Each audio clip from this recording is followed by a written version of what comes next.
ये बात समझ लीजिए भाई और बहनों, आपके दिलों में इस देश के लिए कुछ प्रेम होगा कि आप अपने बच्चों को सरहद पे भेजते हैं। एक भावना होगी देशभक्ति की, नौटंकी की नहीं जो आपके सामने ये लोग दिखाते हैं, नौटंकी की नहीं, असली देशभक्ति की भावना।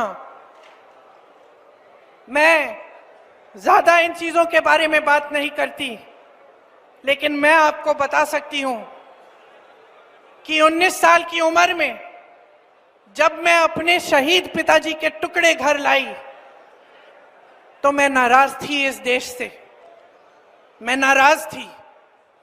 मेरे दिल में यह भावना थी, मैंने अपने पिता को भेजा, तुम्हारा काम था सुरक्षित रखना, मैंने अपने पिता को हिफाजत से तुम्हारे पास भेजा और तुमने ये टुकड़े लौटा दिए मुझे, और वो टुकड़े इस झंडे में लपेटे हुए थे, देश के झंडे में। मैं नाराज थी। मैं समझती हूं शहादत की का क्या मतलब है। जैसे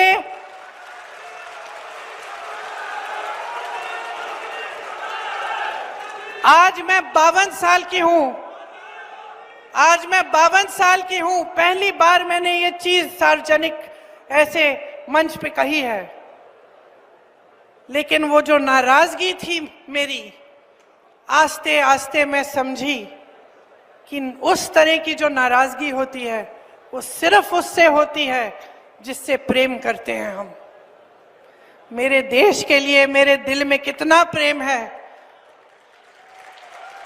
मैं कैसे समझाऊं। जब मोदी जी मंच पे खड़े होकर मेरे पिता को देशद्रोही बोलते हैं, जब मोदी जी कहते हैं कि मेरे पिताजी ने कोई कानून बदल दिया अपनी मां से विरासत लेने के लिए, तो मेरे दिल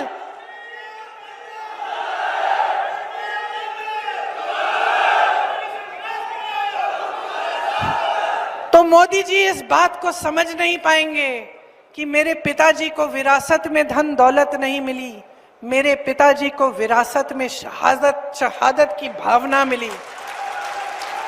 आप समझ सकते हैं, आप समझ सकते हैं। इस देश के किसान हो, इस देश की मिट्टी आपने सींची है अपने पसीने से, अपने इतने बेटे भेजे हैं सरहद पे। जब आपके बेटे शहीद होते हैं इस देश के लिए, तो मैं जानती हूं कि आपके दिल में क्या भावना है, क्योंकि वही भावना मेरे दिल में है। जो पुलवामा के शहीद हैं, जब वो हुआ, पुलवामा का हुआ, उनमें से कुछ परिवार यूपी के थे।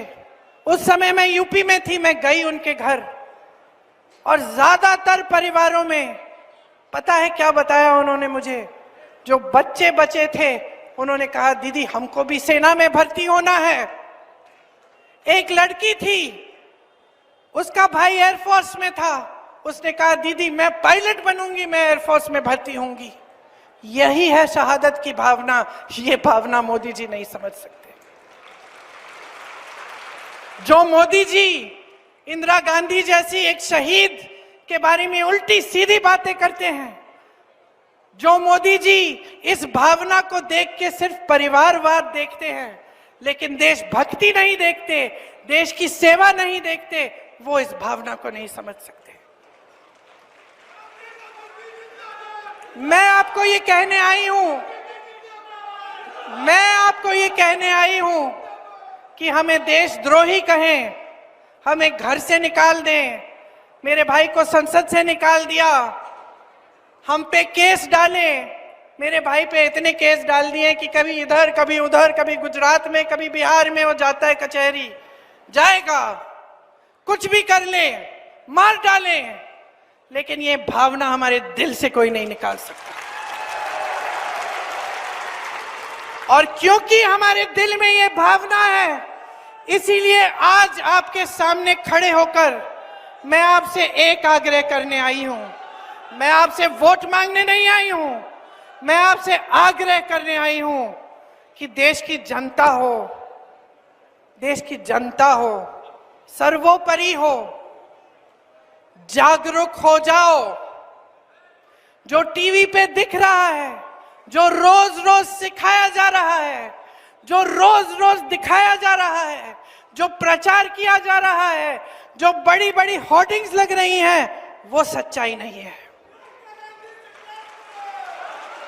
तुम्हारा जीवन सच्चाई है। तुम जो लाल शर्ट पहन के वहां बैठे हो, तुम्हारा जीवन सच्चाई है। जो तुम पीली शर्ट पहन के वहां बैठे हो, मेरी बहन जो नीली साड़ी पहनी है, तुम्हारा जीवन सच्चाई है। सच्चाई वो है जो तुम जी रहे हो। सच्चाई महंगाई है, सच्चाई बेरोजगारी है, सच्चाई एक सरकार है जिसके हित में इस देश का गरीब नहीं रहा। इस सच्चाई को पहचानो। ये देश किस दिशा में जा रहा है। इस देश के नेता कितने निकम्मे बन गए हैं कि जब आपके सामने आते हैं 10 सालों के राज के बाद आपको एक चीज नहीं गिनाते जो इन्होंने आपके लिए की। आपको सिर्फ धर्म की बात बताते हैं, वो बात जिससे आपके जज्बात उभरे, जिससे आपको लगे कि मेरे धर्म पे कुछ आंच आने वाली है, जिससे आपको लगे कि कोई मेरे धर्म के साथ खिलवाड़ कर रहा है। क्यों करते हैं? क्योंकि उसके जरिए आपका वोट लेते हैं और सत्ता में रहते हैं। पहचानिए इनको, इनकी सच्चाई को पहचानिए। हम सब धार्मिक हैं। इस देश में कोई ऐसा नहीं है जो धार्मिक नहीं है। इंदिरा जी ने मुझे सिखाया पूजा करना। पूजा का कमरा था उनके कमरे के पास, रोज सुबह बैठती थी। इंदिरा जी ने सिखाया। राजीव जी के साथ में मंदिर जाती थी।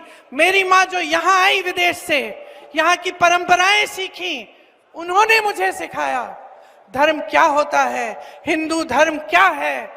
हिंदू धर्म सत्य है। ये देश, इस देश का आधार सत्यमेव जयते है।